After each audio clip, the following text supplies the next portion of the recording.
నీ మనసు రోజుకు వేల ఆలోచనలు చేస్తుందని తెలుసా? కానీ వాటిలో ఎన్ని ఆలోచనలు నువ్వు నిజంగా ఎంచుకున్నవి? చాలా వరకు ఆటోమేటిక్గా వస్తాయి, ఆటోమేటిక్గా నడిపిస్తాయి. అందుకే చాలాసార్లు మనకి తర్వాత అనిపిస్తుంది అలా స్పందించకుండా ఉంటే బాగుండేదేమో కదా అని. ఈ ఆలోచనలు లేదా కర్మల చక్రం నుంచి బయటపడే మార్గమే లేదా? ఇక్కడే ధ్యానం లేదా మెడిటేషన్ అవసరం మొదలవుతుంది.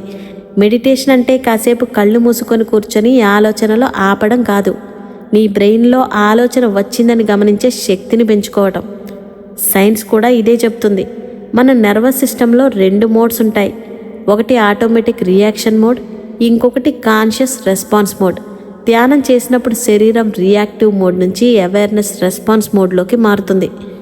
శ్వాస నెమ్మదిస్తుంది, హార్ట్ రేట్ స్టేబుల్ అవుతుంది. అక్కడి నుంచి మన స్పందనలన్నీ మారుతాయి. అదే మెడిటేషన్ వల్ల మనం పొందే లాభం.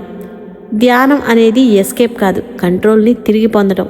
దీన్ని ఎలా చెయ్యాలి, ఎక్కడ మొదలు పెట్టాలి, ఎమోషనల్ స్పెక్ట్రమ్ ఎలా బ్యాలెన్స్ అవుతుందనేది నెక్స్ట్ వీడియోలో చూద్దాం.